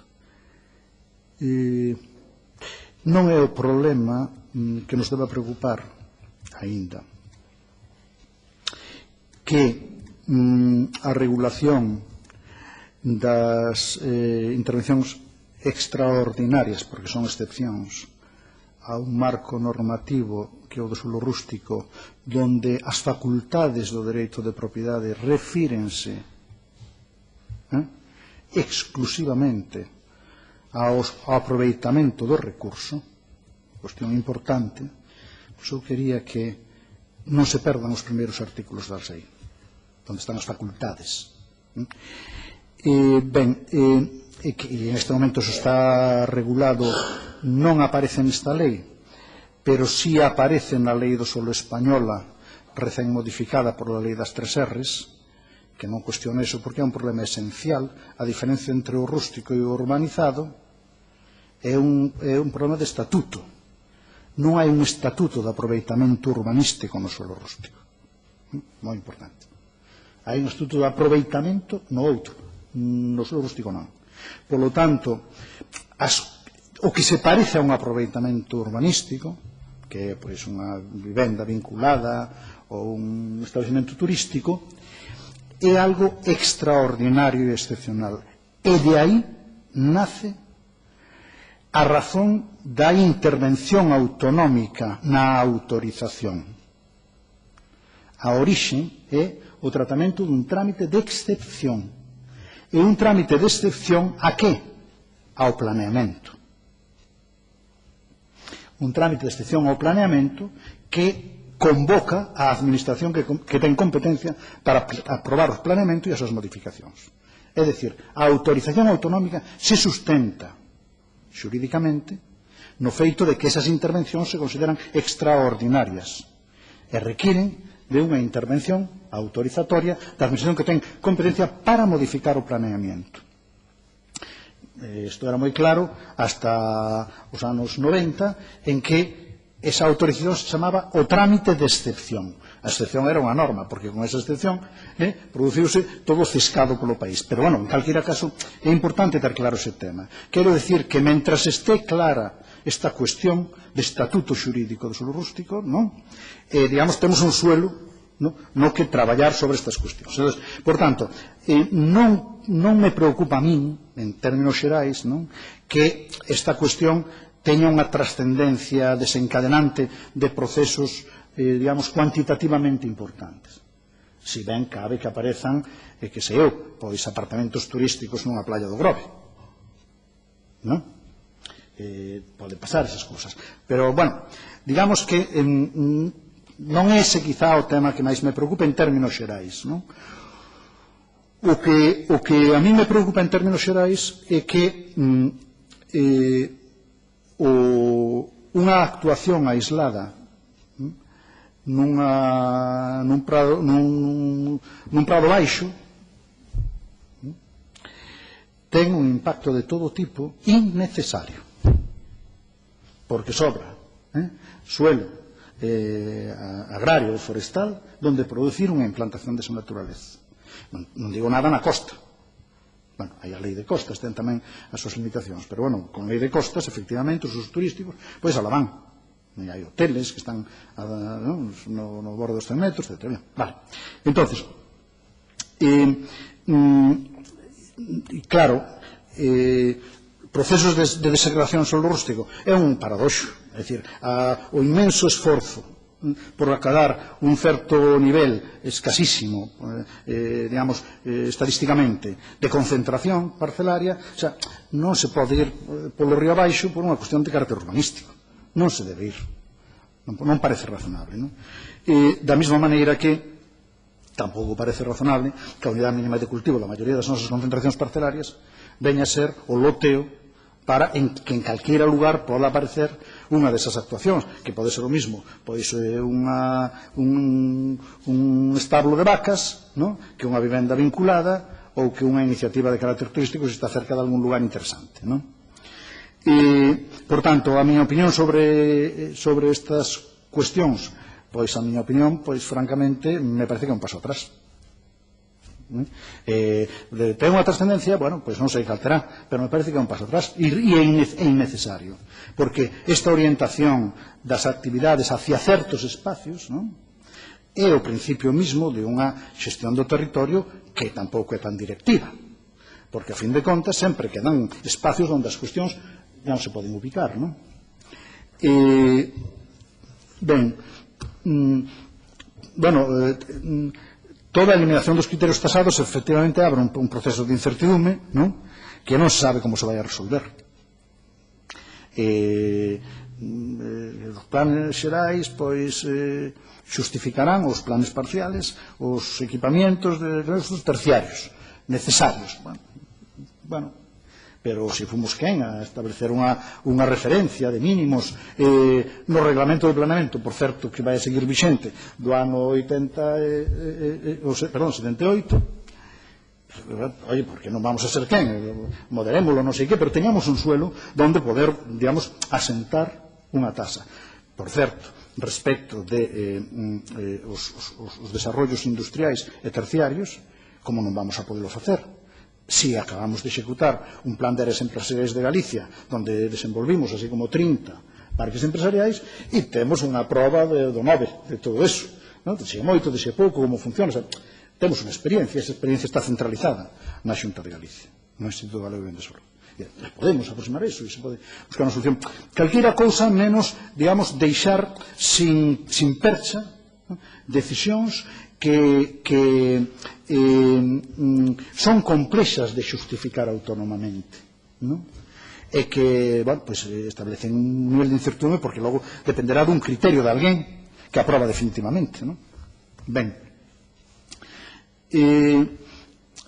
tutela versus competencias. Hai unha cuestión clara, para min non ofrece demasiada dúbida. As competencias municipais en materia de urbanismo son competencias propias, foron sempre, e efectivamente está jurisprudencialmente resolto desde hai moito tempo, por certo, con sentencias moi importantes, moi decisivas en Galicia, concretamente a respecto do Plan Xeral de Ferrol, que foi o primeiro Plan Xeral da democracia que se fixo nunha cidade en Galicia, onde se resolveu este tema, é así. Que sucede? Claro, que a extravagancia competencial de aquel que ten a facultade de aprobar, non? Pois claro, determina unha posición de desigualdade, non? E esa cuestión da tutela a mí me parece que en realidad nos convoca a outra reflexión que ten que ver un pouco ca primeira intervención que eu fixen. Isto dos planes xerais non é un problema dos concellos. Non é un problema dos concellos. É dicir, compre unha actitude positiva e proactiva de cooperación interadministrativa, leal, comprometida, poñéndose de parte de aquel que ten a máxima responsabilidade e, por certo, a maior debilidade institucional e política. Compre traballar ese tipo de actitude. E ese tipo de actitude seguro que se pode traballar establecendo, digamos, unha metodoloxía na elaboración dos plans que convoque a administración autonómica, que obriga a comprometerse no proceso de configuración da toma de decisións que ao cabo serán municipales. Eu, en este sentido, penso que unha boa parte dos problemas que se plantexan a respecto do planeamento non requiren de ninguna modificación legislativa, nin hoxe nin onte, está igual. A lei do 74, que a lei do 85, que a lei do 97. Porque ten que ver con unha posición proactiva das administracións, con unha actitude de entender que un plan xeral é un expediente que nos garantiza que un 314 do país normaliza a súa situación. E isto é un obxectivo que ten que ser íntimamente compartido. Eu, a pesar de levar 40 anos no asunto e, naturalmente, ter que ter unha posición escéptica, non a teño. Quero dicir, me parece que as cousas son tan sencillas, non? O sea, que é un problema de madurez de todos, non? De que cambiemos un pouco a forma de ver as cousas, que non simplifiquemos. Os concellos non son nada, son moitísimo. Son os únicos que sosteñen un nivel de ordenación urbanística no país. Os 114, os 105, os que sean. Non hai outra cousa. Levamos 3 anos dunhas directrices de ordenación territorial, nada máis. Por tanto, con naturalidade, non? E evidentemente que a posibilidade enorme que ten unha administración autonómica como a da nosa comunidade, non? Para arroupar, para apoiar, para orientar, non? Pois realmente sería bastante sinxelo resolver boa parte dos problemas que se suscitan. En ese sentido, evocar unha experiencia, que foi a experiencia que vivimos ata... en realidad hasta que chegan as competencias, non? Ata o comezo dos 80. E cando as competencias non eran nosas, os plans os aprobaba o Ministerio de Vivenda, pero non os aprobaba o Ministerio de Vivenda, os aprobaba unha Comisión Provincial de Urbanismo, que convocaba a todas as administracións do Estado, desde Defensa hasta a Confederación, non? Os convocaba a un acto resolutivo, presidido, orientado polo Ministerio, non? E ao que se convocaba aos concellos, ao Concello afectado, pois costaba a Diputación e tal. É dicir, todos estes dos informes sectoriais, que daquela eran menos, ali estaban sentados nunha mesa como esta, co cual a discusión sobre o plan era a discusión sobre unha realidade concreta, non sobre un expediente, non? Donde a posición do Ministerio era tirar para avante, era intentar corrixir, era non sei que, era darlle satisfacción ao problema dun ou do outro, non? Pero aquelo, paradóxicamente, preconstitucional, fillo do centralismo, non? Aquelo era un proceso riquísimo, riquísimo, porque como pasa con todas esas cousas, administracións sectoriais que se ven no debate da complexidade, non? E da interrelación entre as cuestións, non? Son enormemente estimulantes, porque claro, a administración sectorial é sectorial porque ese é o seu destino, pero probablemente non por vocación, que contextualizas enseguida, non? Digamos, os teus intereses sectoriales e as cuestións que te suscitas cas restantes, e valoras o importante que en un documento humilde dun plan municipal, oye, quede enfocada, non? Unha perspectiva de carácter sectorial, non? Mecanismos reais de participación. Eu entendo que aquí vou a ser moi claro.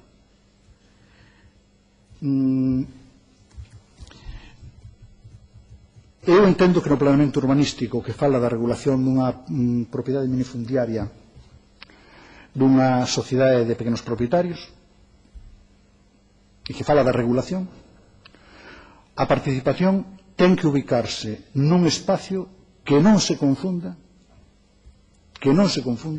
co debate inmobiliario. Porque, lóxicamente, hai un momento en que descarnadamente debatimos sobre unha decisión de trascendencia inmobiliaria. E en ese momento o que hai que debatir por parte da administración que impulsou o plan é o concepto da función social da propiedade. Así de sencillo. E iso non é neutro. Iso é parte do exercicio, digamos, de unha violencia institucional que é a da regulación, non? A de decir que non, porque decir que sí, eso non ten problema participar en eso, é decir que non. En función de que? En función de un interés público, non? Que é o que ten que ver ca función social da propiedade e con outros valores. Por tanto, a cuestión da participación nos plans, non? Urbanista está moi condicionada por esta circunstancia. Por tanto, que solución darlle? Porque obviamente a sociedade trascende dos propietarios, non? E os propios propietarios son ciudadanos pola tarde, non? Cando se acabou a información pública, non? E tamén, digamos, teñen a ambición de participar e de contribuir, non? E a mí me parece que se debería producir nunha fase que non seña unha fase da pormenorización da cuestión da regulación, non? Eu creo que nun documento de avance, non? Que seña que, digamos, que formule as cuestións, non?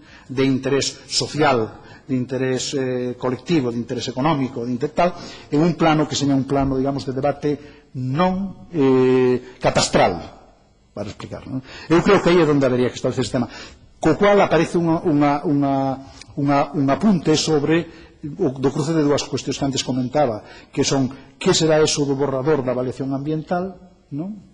Eso poderá ser un avance que seña un documento consistente como para sustentar un debate sobre as decisións estratégicas da cidade e mesmo sobre algunhas que señan máis concretas con incidencia máis directa, non? Nas melloras das condicións de vida, non? E ao que se pudera superpoñer un proceso participativo, digamos, un proceso participativo, digamos, a respecto das cuestións de carácter xeral do plan, non? Respecto do debate inmobiliario e catastral, eu entendo que ese é un debate administrativo. Quero decir que ten que, digamos, ter toda a transparencia a vida por haber, ten que dar todas as oportunidades a vida por haber, pero sendo conscientes de que do que estamos tratando é de, en realidad, o problema de xestionar a cuestión da función social da propiedade, non? Por tanto, ten ese punto, non, de contraposición inevitable, non?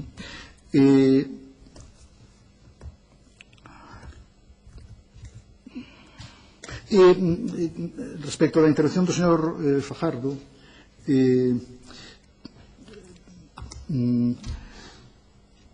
respecto un pouco do tema das dificultades de poder producir un progreso, un avance neste debate respecto desta iniciativa ou de outra calquera, eu quero transmitir unha percepción que é puramente subjetiva, como casi todas as que estou transmitindo, non? Fundamentada na miña experiencia, pero bueno, porque pretendo, creo que é o que pode ser útil, non? É dicir, que eu conto que a mí me parece, non? Sobre a base do que eu sei. Vamos a ver, a pesar de todas as dificultades que nos podamos imaginar, eu creo que non debemos desaproveitar ningunha ocasión para facilitar que emerxa o milagre da política democrática. Quero decir, eu teño, digamos, unha experiencia que está trufada de de respeto pola política, de interés por ela, pero que me leva día a día a reafirmarme na idea de que a política democrática é fértil, é do debate e da confrontación. O debate e a confrontación nos transforma indiscutiblemente, nos modula, non? Consecuentemente, se nos transforma, como non vai a poder transformar a realidade, pois claro que poderá. Quero dicir que eu non perdería ningunha ocasión para levar ao fondo os debates e compartilos, na idea de que nos miremos aos ollos, e para eso estas instancias son óptimas, porque son ustedes non moitos, e dicir, oye, pero ti como ves de verdad, como o ves? Me explico, eu tamén o vexo así, vale, pois xa está, non? Este é o momento de cerrar, ao mellor non é, pero avanzamos na idea, me entendes? Na idea de que é posible, é imprescindible, non? Que construamos na política democrática certos fundamentos compartidos nos que nos podamos mover. É imprescindible. Consecuentemente, eu, francamente, a ese respecto son ingenuamente constante.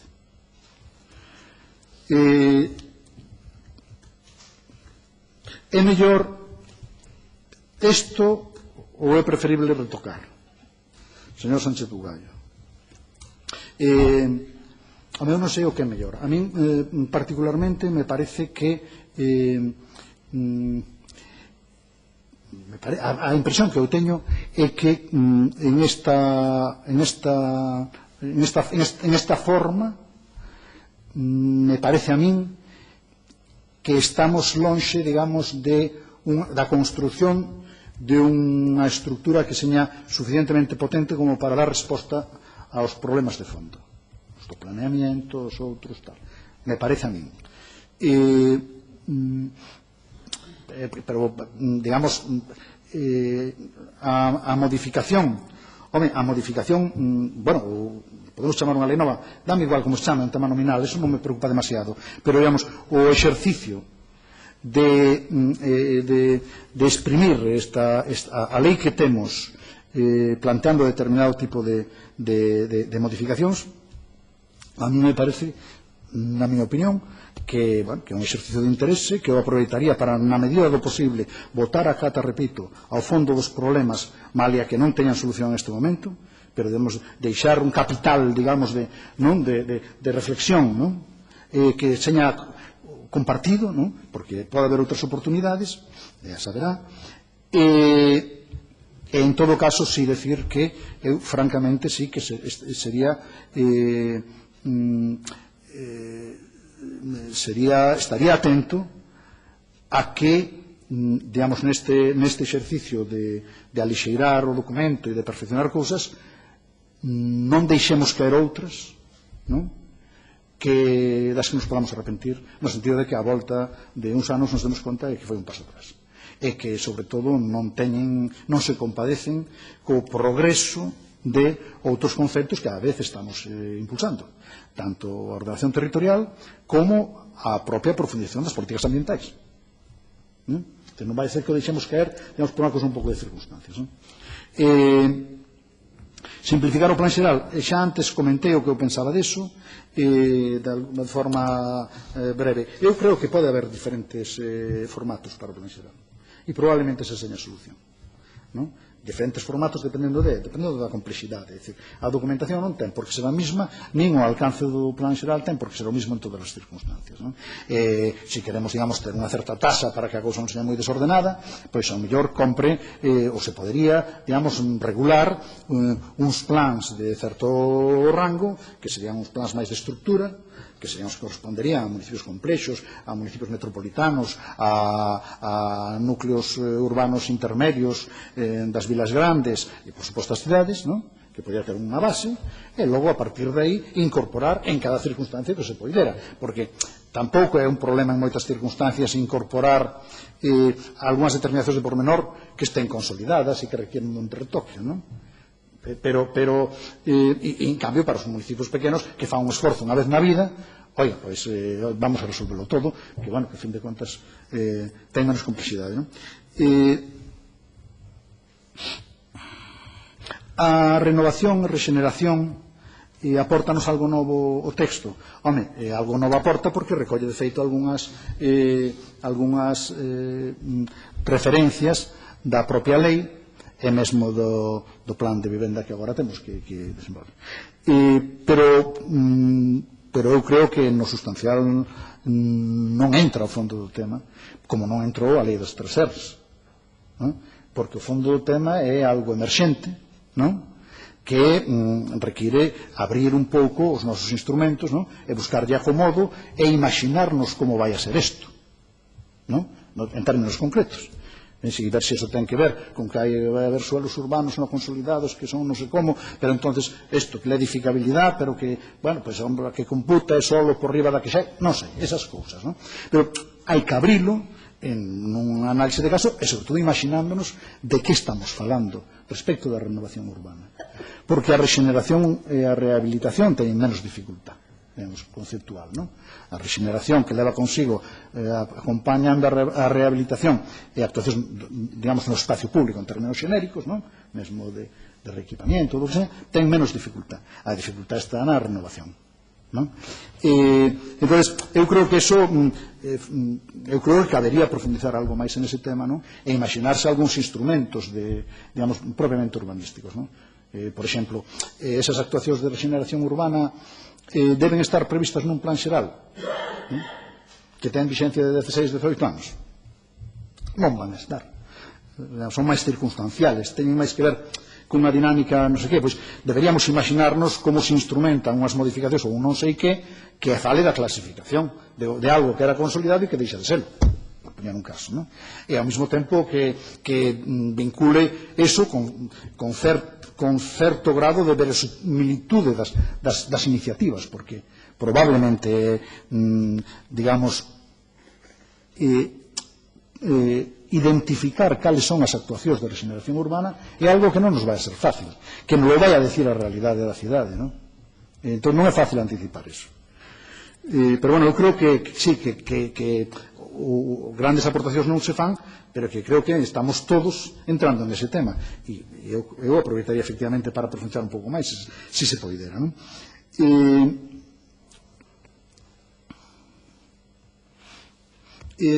Fraccionar os planes, non fraccionar os planes, este tamén é un tema que temos xa comentado fora daqui en outras ocasións, non?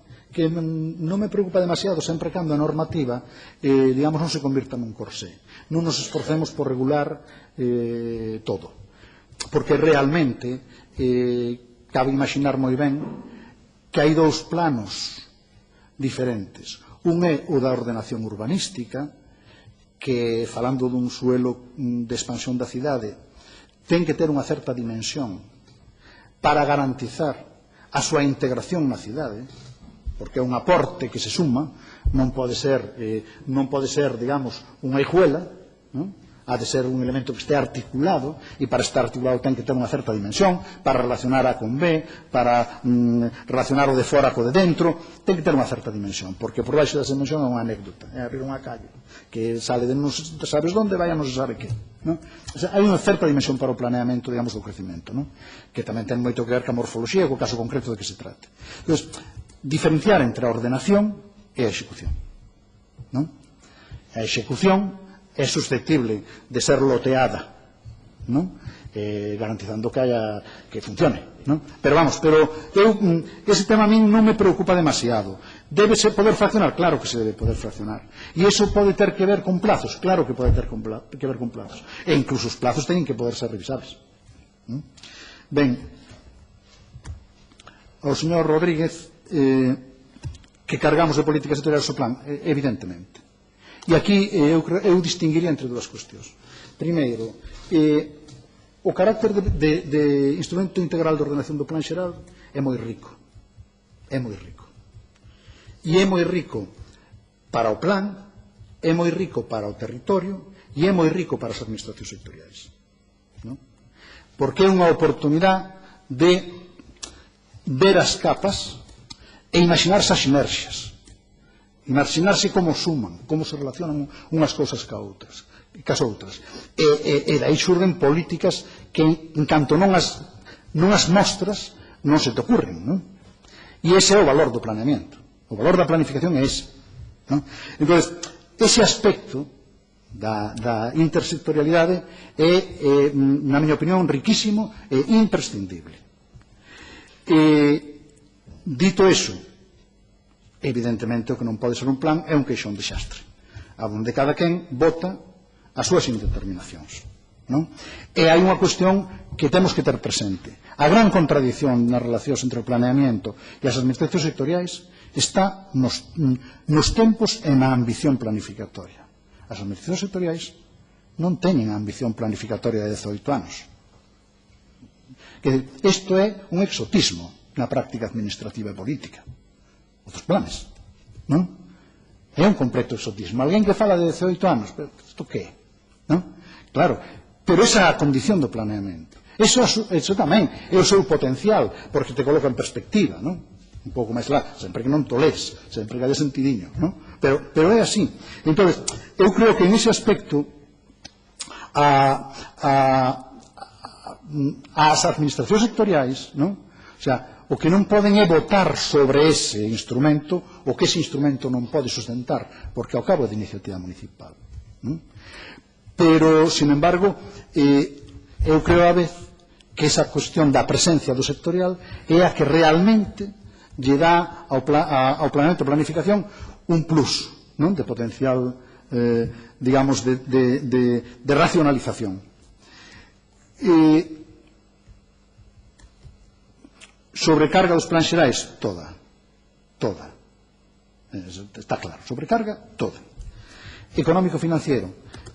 Vamos a ver, o tema do económico-financiero é unha cuestión que hai que colocar nos seus xustos términos. A planificación urbanística non pode acabar por ser unha planificación directiva, que non existe no noso contorno socioeconómico. O sea, non podemos convertir o plan xeral en un plan quinquenal. Aquí non hai plan quinquenal. Por tanto, esta é a primeira cuestión. Cal é que é o que hai que reclamar dos planes? Que os planes que son tales xa se reclaman de si propios. A perspectiva de executividade, por tanto, digamos, planificar para facer ou con expectativa de que é posible facer, e dous, evidentemente, a escala das cousas, tamén a económica, non? A proporcionalidade en relación aos recursos, en términos xerais. Os estudios económico-financeiros se cumplen ou non se cumplen. Non é tanto o problema de que se cumplan ou non se cumplan, sino si son útiles para orientar a programación e o impulso das prioridades, non? Si son útiles, non? Para estimular os temas de atención que competen respecto dun municipio á administración local, pero tamén as outras, non? Ten esa función. E o exercicio de que, evidentemente, nun período temporal que seña abarcable, que non pode pasar de 8 anos, que xa é a eternidade, non? Manexar, oye, cales son as cousas que se poderían facer, con cales contamos, non? Canto costarían e quen estaría disposto, non? Ese exercicio planteado nestes términos de relatividade con que eu os plantexo, non? É un exercicio útil, diría máis, imprescindible, non? Donde a cousa se descontrola? Se descontrola cando producimos manifestacións de que as administraciones manifestarán su conformidade. Con que? A instancia de quen? Cando ten un plan propio. Teño o plan MOVE, toca para o 22, pero aquí me poñen que para o 23. Que eu quero que, se pode ser o 18. Vale, me explica, non ten sentido, porque estamos falando de administración, repito, que non teñen plurianualizado nos tempos dos 12 anos do plan, non, as inversións, ni nada que se lle pareza. Entón, hai que facer un manexo que seja un manexo sensato. E a referencia a que habrán de mostrar a súa conformidade, ao mellor hai que plántala en outros términos, ¿no? ¿Conformidad con qué? Con lo que cuestan las cosas, pues más o menos costarán eso. Conformidad con que vas en el primer cuatrienio, ten que ser indicativo, non pode ser outra cosa. E así se está resolvendo na práctica, non? Entonces eu creo que é un xogo un pouco de equilibrios e de entender que un plan non pode ser o que non é, porque non hai un contexto no que as cousas señan así, na que as cuestións se planifiquen con compromisos teus e meus. Non hai, non? Ben, eu entón, pois, habendo abusado, son consciente delo, da hospitalidade, non? Pois, lles volvo a agradecer que me dieran esta oportunidade. Don Ángel, os que abusamos fomos nós.